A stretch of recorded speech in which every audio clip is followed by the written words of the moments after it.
Ready for some cool ideas for defending your Fallout 4 settlement? In this series, we're looking at tactics, structures, electrical systems, and more to help you keep you and your settlers safe for when the enemy comes knocking at your door.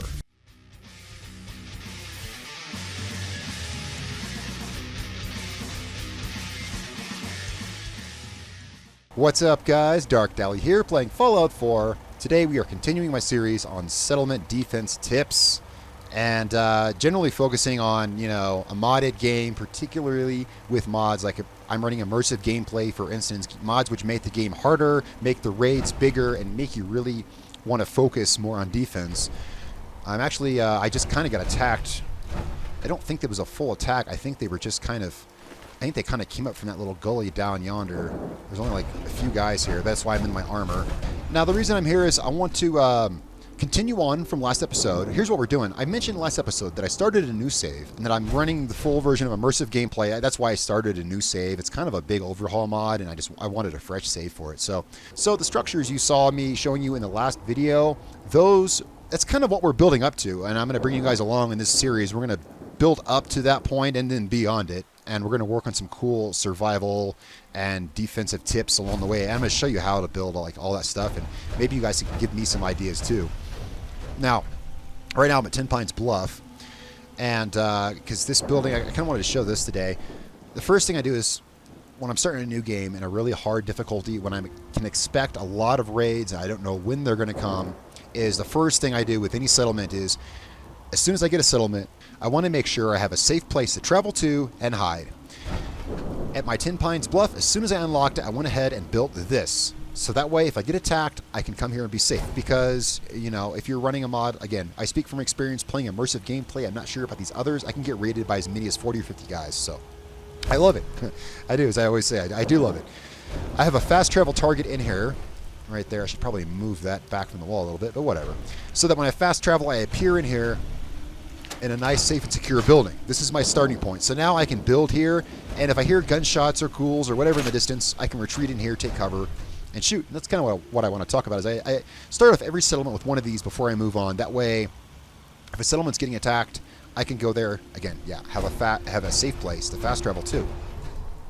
I like to use buildings that were already existing. I think it feels more organic to me to do that, because if I were the sole survivor and I came to 10 Pines Bluff and I were to make a fortified and defendable structure, I'd probably start by rebuilding this. There was kind of a frame of a house here that was busted down. There's parts of it. I kind of just built this inside of it.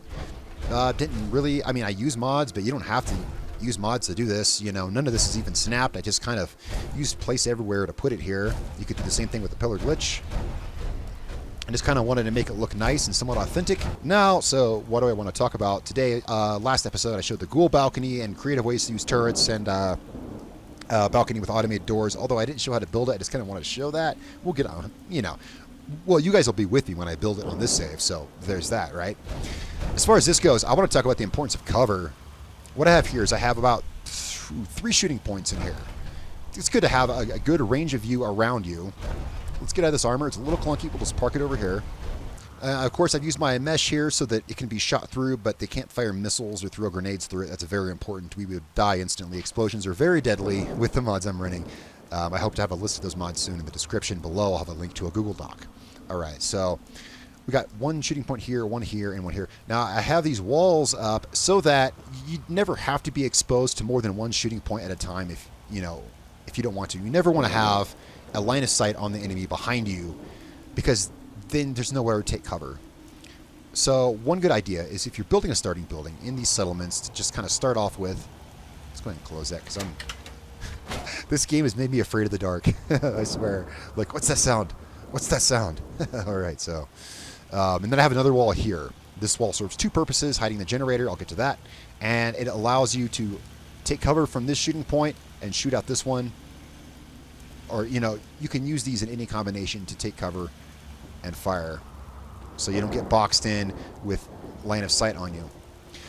It's very important. In fact, it's of chief importance, if you're going to defend your settlement, like in kind of ways I do, to hide your generators, because the enemy will always try to take out your generator.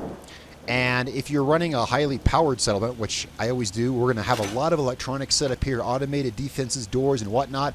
They take out your power source, all that crap goes down, and then suddenly you are denied movement through your own base, and that sucks, especially if you don't have the parts to fix the generator. So always put it somewhere out of reach where they can't shoot it. In this case, I just started this off with a little logic gate door. We'll show you how to make these. If you haven't seen my tutorials I've done on these or don't know how yourself, it's no problem. We'll go through this, my logic gate system, which allows you to open or close the door from either side. So it allows you access, but not the enemy. That's the important part there. I just have a small crappy generator to power that, because a lot of the things that you build with immersive gameplay take a lot more resources and a lot different resources that can be harder to get. That's not so easy to build generators in this as it is in the vanilla game, which I think is cool. I'm fine with that. Now I have a similar one of these little buildings built at the Red Rocket. I just kind of fortified the Red Rocket gas station that was already there. Let me go ahead. Let's go to Sanctuary. Let me show you where I started off. I do these at each settlement, and I don't take a new settlement until I have one of these built, and I'm sure that it's nice, safe, and sound. Likewise, I'm not going to fast travel to Sanctuary until I get back in my armor and have closed this door. That way, if this place is under attack, I can fast travel here already in my armor, inside of the building that already has the door closed, and know that I'm safe. So here we are in this new Sanctuary. I'm going to kind of build up to the point that you saw in the last video, and then go beyond that, and we're going to do all this stuff as we go and totally fortify this place, and we're going to hold off some awesome assaults. I started in this room this time. My first step was to fortify this room, because I decided this would be like my main crafting room thing here. Now, first of all, I do want to apologize. My frames are really low right now. I'm not sure why. I'll suss it out, but for now, let's just get through this. So I apologize for any choppiness you may see. I'm hovering about 20 or 30 FPS low here. Okay. So I started off by putting some glass, bulletproof glass as I call it. You can get this in the vanilla game if you have the Vault-Tec DLC. When I say vanilla, I mean unmodded, not vanilla. If you have the Vault-Tec DLC, you can use those windows and just use the pillar glitch and glitch them in there. Bam, you have bulletproof glass to... That, of course, I can't shoot out either, but that makes my crafting area safe, and I just did decide to put a firing point down here. So, this is just a preliminary thing here. Once this was fortified and I had the generator to make the power door, which you see here, I decided to go ahead and expand out into the carport, fortifying outward as I go. I went ahead and walled this off. Again, sorry about those low frames. It's bugging me too. And now, my next step is we're going to move over to this building. We're going to, you guys will see a start of this in the next video, and then we'll work on it together. We're going to build like a hallway, an armored hallway. We'll have a lot of automation and cool things going on in it. You'll see. That connects this to this building.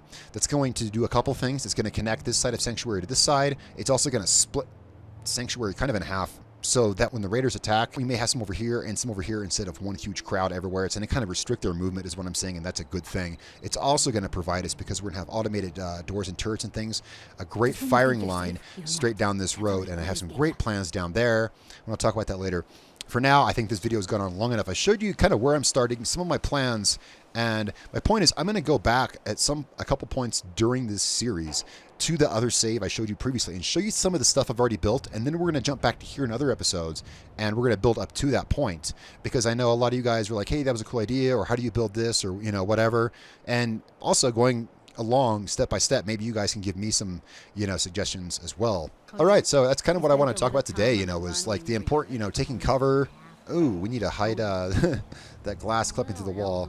I made this pretty quick just to defend myself in case I got attacked. So we're going to hide this stuff. We're going to kind of make this look a little better. I wanted to talk about cover. There's more I want to talk about cover, because in the next video, we're going to be doing some cool stuff. Hopefully, I need to farm some materials so we can build this. I have an interesting solution. Whoops, I got some stuff floating over here I was testing out.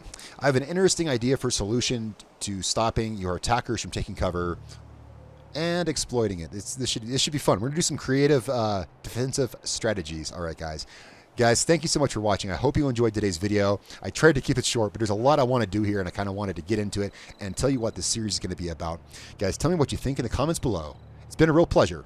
My name is Darkdally, and I will catch you guys next time.